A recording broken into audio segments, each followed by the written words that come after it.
How to use Mailbox Cleanup to purge your Outlook folders of rubbish. Mailbox Cleanup in Outlook is a set of tools designed to get rid of rubbish from your mailbox. You can use it to review the size of your mailbox, clean out items automatically by size and date, and perform a few other functions. Let's go through them and take a look. Your Outlook mailbox is made up of folders, inbox, sent items, archive, and so on, and knowing the size of the folders helps you see where all your emails are. To find out, click View Mailbox Size. This opens up the folder size window, which shows you the size of each folder. By default, it opens up in the Local Data tab. Local data is the data that is stored on your computer in your .pst and .ost files. The columns show the folder's name, size, and total size, which is the size including any subfolders. The best part of this view is that it shows you folders you might not normally consider. Like the calendar. If you've got several years of appointments and meetings requests, you could easily have a decent chunk of kilobytes in the calendar which you can clean up by deleting old events. If you want to see the size of the folders on the mail server, click the Server Data tab. The first time you open this tab, it might take a little while for the data to populate.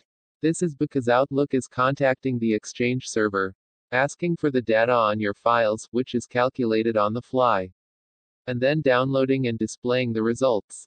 Every subsequent time you open this tab, the data retrieval will be much quicker, since Exchange only has to perform a difference analysis and most folders don't change size that much.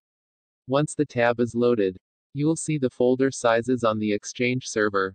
This might not be the same as the size in the Local Data tab because Outlook doesn't necessarily download all messages to your computer.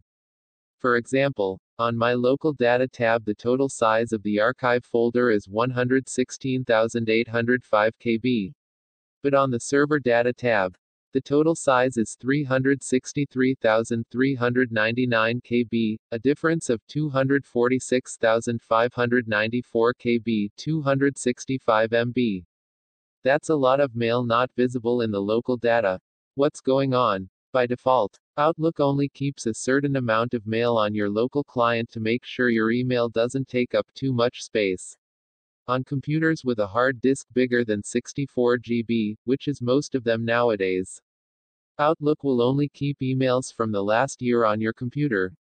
Older mails are kept on the email server, and you can access them. You can download the older mails and change this default if you want to. Bear in mind that you can change the default so that it downloads less mail as well. So if you're struggling for space, you might want to change the default from 1 year to 6 months, or less. Note, this only affects accounts that use a Microsoft Exchange server, like Hotmail, Live.com, O365, and some corporate accounts. If you're using Outlook to download mail from other providers like Google or Yahoo, this setting is ignored and all mail is downloaded. If you've got mail in lots of different folders, you can search across your whole mailbox for older or larger mails. This is very useful if you want to find mails with large attachments that you can either delete or move from Outlook to a hard drive or cloud service. As an example, if you want to find all mails over 5 MB, you could change the Find Items Larger Than field to 5000 KB and then click the Find button. These results only return emails. But you can change the Look field to any specific type of file if you want to cast a wider net.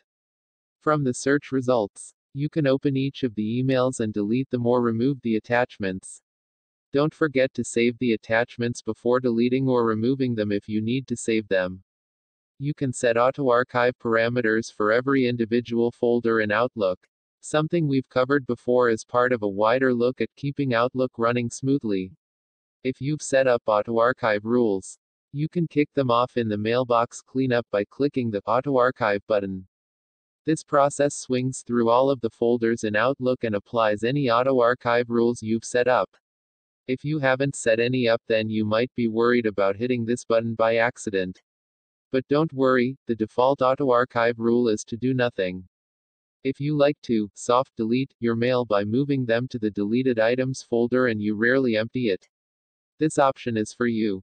Note, some people like to use their deleted items folder as a sort of archive, tossing things in there and never emptying the folder. This is not a good idea, because there are plenty of ways you can empty the deleted items folder too easily. Instead, if you need to keep a message, set up an archive. Click View Deleted Items Size to see how much space your deleted items are taking up. Then take a deep breath and click Empty. This will delete all items from the deleted items folder. If that scares you, then by all means take a moment to move any important mails into your archive first. But you really should empty your deleted items regularly and not use it as an archive. The final option in Mailbox Cleanup is to delete conflict messages.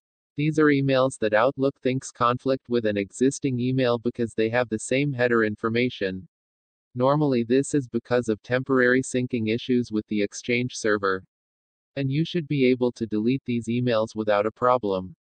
To see if you've got any emails in the conflict folder, click the View Conflict Size button to see a filtered version of the folder sizes window. If there are any emails there, close the folder size window and then click the Delete button in the Mailbox Cleanup window. Text source, howtogeek.com.